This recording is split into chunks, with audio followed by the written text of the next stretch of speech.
Artigo 5 da Constituição Federal. Inciso 6.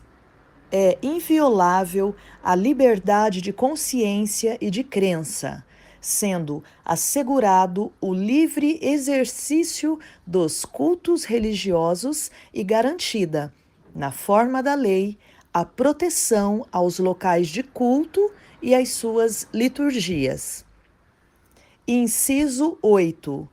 Ninguém será privado de direitos por motivo de crença religiosa ou de convicção filosófica ou política, salvo se as invocar para eximir-se de obrigação legal a todos imposta e recusar-se a cumprir prestação alternativa fixada em lei.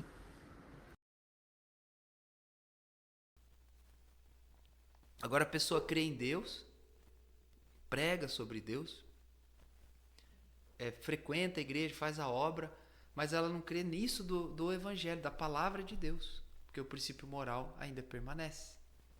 Amém? Então, muitas vezes esses pecadinhos que atrapalham. Então, Deus não quer te cobrar. Nós também não estamos aqui em posição de cobrar, porque quem sou eu para cobrar alguém? Tem minhas falhas. A questão é encorajar, encorajamento. O que é o encorajar? É você entender qual é o bloqueio, porque é um bloqueio de Deus às vezes na sua vida. Então, porque muitas vezes sua família não muda, porque às vezes sua finança não muda, porque às vezes até uma enfermidade permanece na sua vida, porque às vezes você não está mais com prazer da obra de Deus, de fazer a obra, não tem prazer na igreja, já critica mais o pastor do que a ama. Anos atrás amava, honrava, né? Eu falo amor e honra de verdade, tá, gente? Não tô falando de bajulação, né? Mas agora não tem, poxa, eu admirava tudo que o pastor pregava, agora só fala a mesma coisa, né? Uma vez eu terminei uma pregação, a irmã levantou e veio falar comigo e falou assim: Mas você só prega sobre a mesma coisa, só fala de fé, só fala de fé. Eu fiquei olhando pra ela, né? Falei: De certo você precisa ouvir sobre fé, irmã. Entendeu? Então, ou seja, já era uma pessoa que estava crítica, né? No momento que nós ajudamos a família dela, a restauração do casamento dela, nós éramos homens de Deus, mulher de Deus. Mas depois escolheu um caminho de que tudo era ruim, era criticável. Por quê? Porque ela desconecta. Há pecados que desconectam a pessoa da graça. Fica sem força. Força para orar, sem força para ler a Bíblia. Sabe aquela vontade de servir a Deus? Às vezes a pessoa não consegue, ela passa o dia inteiro, não consegue orar, não consegue ler a Bíblia. Mas dentro dela fica, puxa, eu queria ter orado hoje, não consegui ler a Bíblia hoje, sabe? Tão gostoso ler, não consegui ler hoje, sabe? Às vezes até na hora que vai ler um desconforto ler a Bíblia, porém ela sabe que é verdade, dentro dela há algo que fala que é verdade, porque ela está desconectada. Se ela não sente essas coisas, ela está desconectada. Primeiro, 1 Pedro 3,7 fala assim: Maridos, honre as suas esposas em todas as coisas. Saiba que elas são cordeiras do dom da graça da vida. Ou seja, junto com eles, elas eram herdeiras junto com eles. E honre elas, né? Porque elas são cordeiras. Para que não sejam interrompidas suas orações. Então, interrompido lá, gente, não é assim que o cara vai orar, ó Deus, tal, tal, e aí vem um anjo e segura a oração dele, tá? Ou lá do céu Deus vira o rosto, né, da oração. Ou um capeta, né, um demônio vem e pega as orações do cara e põe numa garrafa, né, sei lá. O que o pessoal pensa? A palavra interrompida é cortar o fluxo. É como se quando você vai podar uma árvore, você corta aquele galho, né, e deixa ele ali no pé da árvore, né? Depois alguém vai recolher ou coisa do tipo. Passa-se 24 horas, 48 horas, ele já está murcho. Aí depois fica seco. Seca, né? As folhas. Você arranca a folha de uma árvore, né? E ela cai, né? Daqui a um tempo ela amarela, aí fica murcha, amarela, aí depois ela fica totalmente seca, né? Crocante até, de seco. Por que acontece isso? Porque ela foi desconectada da árvore. Então ela perde a força, a energia. Então você tem que entender, você aí, meu amado, tá me vendo. Quando você vai orar, é a força de Deus. Quando você vai ler a Bíblia, é força de Deus. E quando você vai pregar, ministrar, é força de Deus, não é nada seu. Não temos nada. É um tesouro em vaso de barro. Só que aí o que acontece? Quando a pessoa escolhe um caminho de pecado que para ela é ínfimo, mas é muito sério para Deus, o que acontece? Ela acaba, vamos dizer assim, ela se desconecta. Ela se desconecta. Perde a força. Não é que a oração é segurada, ela já não tem força nem para orar. Não tem fé para orar. Não tem força. Às vezes ela passa o tempo, ela nem percebe que não orou, não se importa. Não se importa em ler a Bíblia. Perdeu. Porque ela tem, trouxe para ela, né, aceitou um tipo de comportamento de pecado. Como esse marido aí de 1 Pedro 3,7. Falou o quê?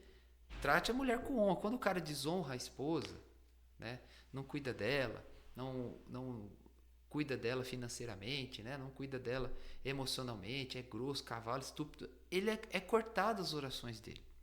Quando ele oprime a esposa dele, né? Então, e aí fica até um recado, né, interessante. Às vezes tem marido aí dentro da igreja que a mulher vai e denuncia pro pastor: ah, amor, ele tá me ameaçando, ele tá falando, ele tem sido violento comigo, ele tem me machucado. Aí o pastor fala: você tem que orar por ele. Você não pode separar, tem que orar. Né? Aí o cara vai lá e mata a mulher. Aí esse pastor ainda vai lá fazer o velório. Tem que ser preso junto, mano. Jesus fala que pode separar por uma relação sexual ilícita. Imagina violência. Se o cara tá batendo, ameaçando a mulher de morte. Ô, que isso, mano?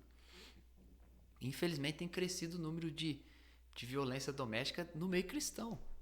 Né? Tem fato aí que foi até pra mídia aí, aparece esses tempos. Então, por quê? Por ignorância com relação à Bíblia. Não crê no Evangelho. Então, não se desconecte, não permita. Às vezes você está desconectado, você está sem força. Não renova a tua força. Você vai fazer a obra, não renova. Né? Você está lá. Antigamente você gostava, era gostoso fazer ideias, vinha de ideia o tempo todo, ideia. Né? Um líder falar para você: faz A, o seu A virava um alfabeto inteiro de tanta ideia. A, B, C, D, E, F, G, H, I, J, tanta ideia. E você fazendo. Agora fala A, você de novo, né? Então não tem graça. Não tem, tá interrompido. Então você tem que observar qual o comportamento. Que orar, Deus fala: Deus, me mostra o que eu tô errando. Qual que é o meu tipo de pensamento? Né? Por que eu não estou provido, Senhor? Deus vai te mostrar, você tem que se arrepender. Arrepender daquilo que você considera pequeno, mas que para Deus, o mundo espiritual, é algo sério. Amém? E como que a gente sempre, às vezes, ou não cai nesses pecados ínfimos, né? Ou supremos, né? Chamados de ínfimos, ou a gente identifica eles quando tem comunhão.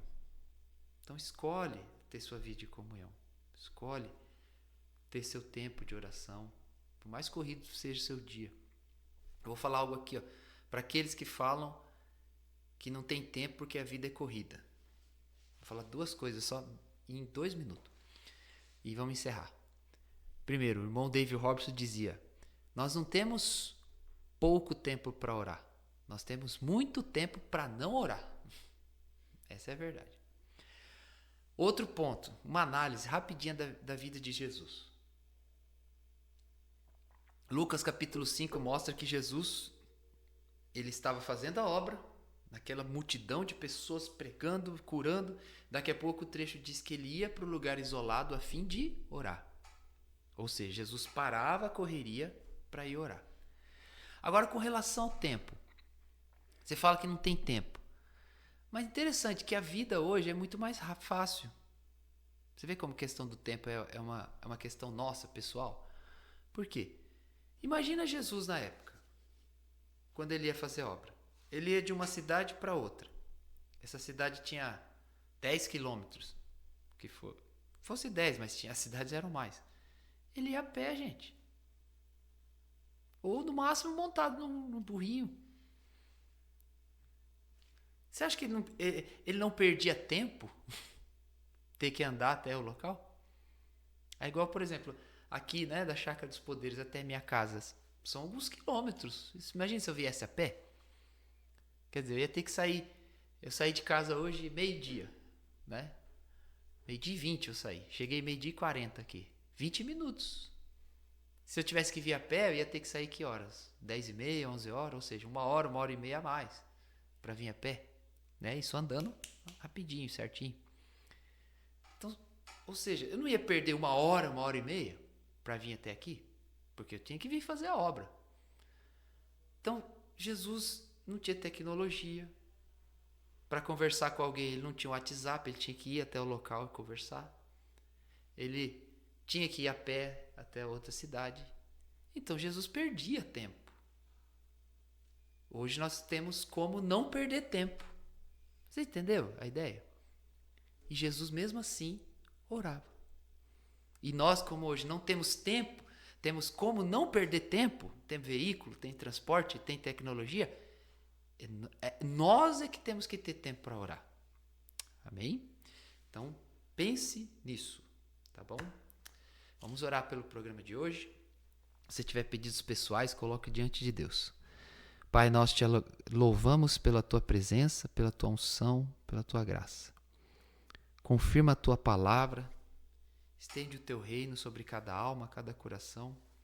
Estenda o reino sobre este lugar, a norte, sul, leste, oeste desse local da rádio. Estenda o reino agora pelas ondas, pela frequência da internet, aonde essa rádio estiver sintonizada, seja hoje ou depois, não importa. Que a unção entre na casa dessa pessoa, no lugar que essa pessoa está, e abençoe a vida dela, em nome de Jesus Cristo. Eu declaro a sua intervenção, declaro a confirmação da tua palavra, do teu reino. E nós te bendizemos, te agradecemos, em nome do Senhor Jesus. Amém. E graças a Deus. Amém. Então, é isso. Estamos encerrados. Deus abençoe a todos. Até mais, em nome de Jesus.